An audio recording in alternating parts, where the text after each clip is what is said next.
Hello, my name is Phoebe Bostwick, and today we will be discussing our sexual selves through the lens of the family development theory, the symbolic interactionism theory, as well as the social exchange theory. The first theory that we will be learning about is the family development theory. Within family development theory, families are set up as social groups. The choices and rate of growth from each member affects the family in its entirety. The theory recognizes that there are 8 stages of family development. These stages are married couple, childbearing, preschool age, school age, teenage, launching center, middle aged parents, and aging family. The theory focuses on patterns and changes throughout the course of life, but as Dr. Erickson notes, the theory might not be helpful in dissecting what goes on within the family life cycle, especially when it comes to non traditional families. Meaning that as a family starts its journey from point A and travels to point B, there may be too many unique variables to map out as they are not directly defined within the theory, which actually goes against the positive paradigm that relies on quantifiable observation and measurement. This theory was first presented by Evelyn Duval and Reuben Hill in 1948. So, as we go through, we might notice that some of the concepts within the theory are outdated, especially when it comes to applying it to our sexual selves. At each stage in life and at each stage of the family development theory, humans experience sexuality in one form or another. So now that we know what family development theory is, let's look at how it relates to our sexual selves.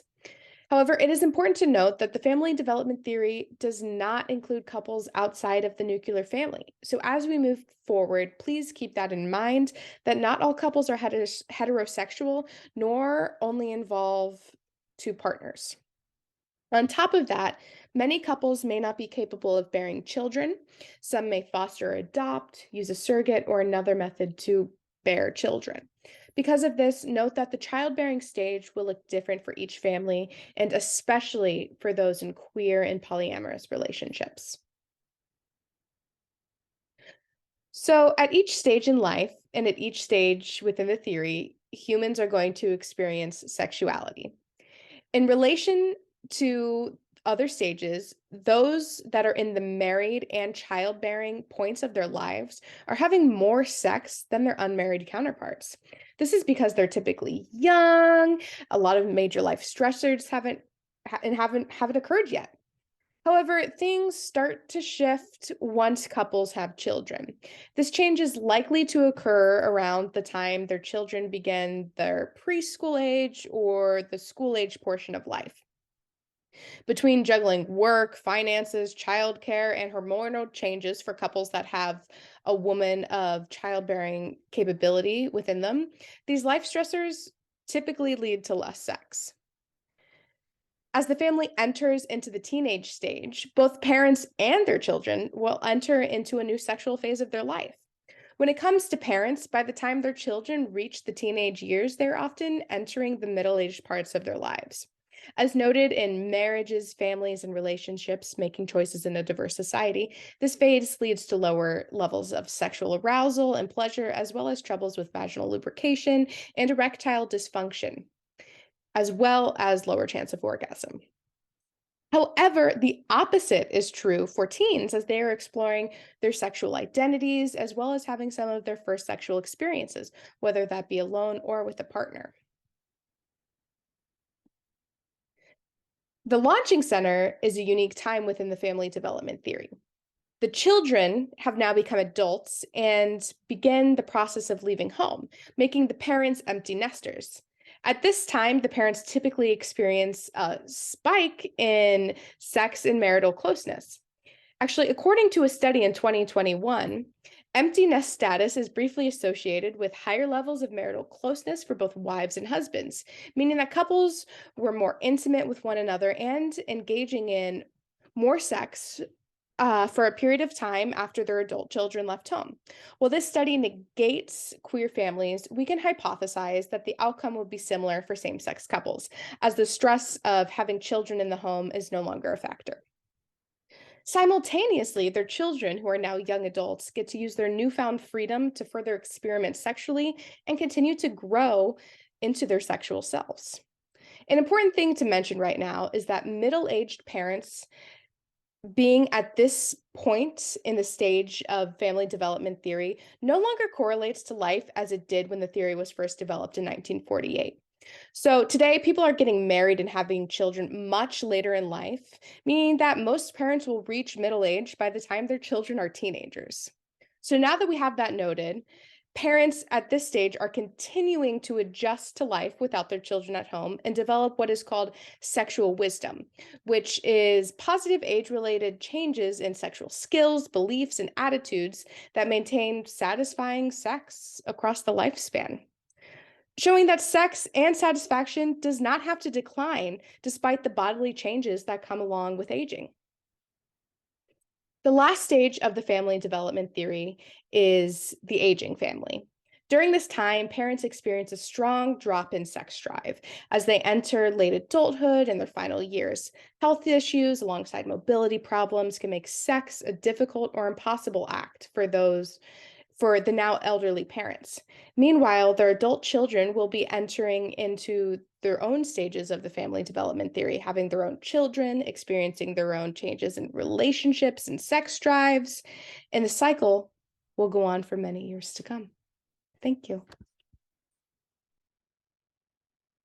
The symbolic interactionism theory is the theory that everyone acts and responds as an individual based on the meaning they have associated with the action, person, place, etc.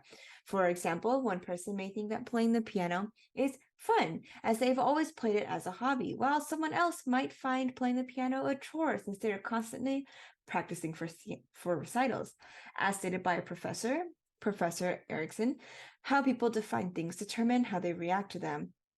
Every meaning and its symbolism differs per person and can even change over time due to experiences, gained knowledge, and more. The interactionist perspective in relation to sexuality and our sexual selves is the belief that though the act of sex itself is for the purpose of reproduction, what leads to sex and how we are sexual, whether that be when, where, with whom, how often, or why, comes from cultural learning. Cultural learning is how we grow up to learn about sex, whether it's from movies, friends, or pornography, and how that affects someone's reasoning for having sex.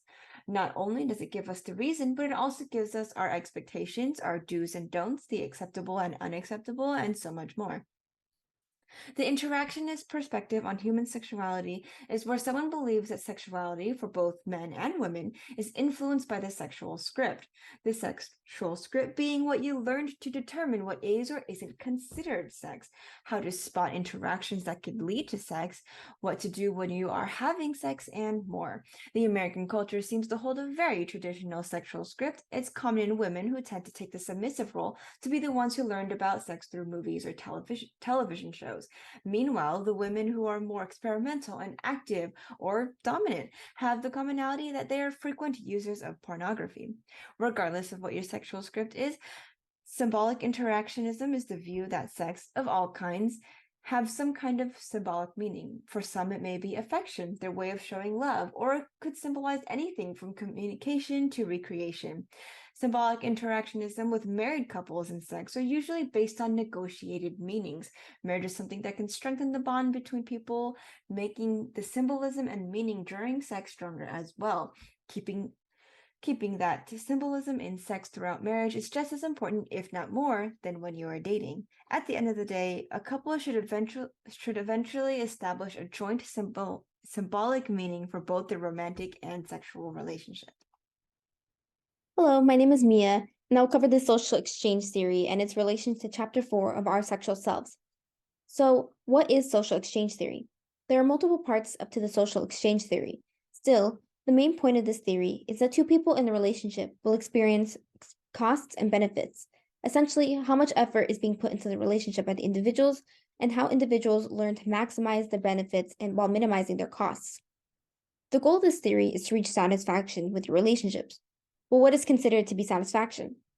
The combination of profits, which deal with rewards and costs in relationships, and the comparison levels, which deal with experiences and expectations, can determine whether one might feel more satisfied with their physical, emotional, and spiritual relationships within this theory. One must also take into consideration barriers such as money, children, social pressures, and investments, things you put into relationships. Salience, culture, and time can also impact one's satisfaction. When thinking about profits, we must consider if the costs outweigh the rewards and if the rewards outweigh the costs. With comparison level, we use our past experiences to compare what we have now and what we expect to happen in the future. Now let's apply the social exchange theory to Chapter 4, Our Sexual Selves. The theory will be applied to the topic of sex within married couples. Although the theory can be applied to any type of relationships, be it with your neighbor, teacher, mother, or grandfather, the chapter highlights the relationship between married and unmarried couples and their sexual relationships. As mentioned in the previous slides, there are multiple parts of this theory, which are profits, reward and costs, comparison levels, expectations and experiences, dependence, such as barriers and investments. When considering the sexual relationships of married couples, one must note the parts of the theory and apply it. For example, if an individual in a relationship finds they're too stressed with work and the other individual is busy taking care of the children, both may receive little reward. The reward in this case, sexual satisfaction. If this were the case, this could lead the couple to feel dissatisfied with their sexual relationship, leading to dissatisfaction in the relationship in general. Although the sexual activities do decline in frequency for married couples, it is important to note the salience of sex for the individuals in the relationships. The textbook notes that couples who regularly go on date nights have higher sexual satisfaction. This is because the rewards outweigh the costs, and expectations are now high because date nights are salient in the relationship. This could lead to couple satisfaction through the social exchange theory.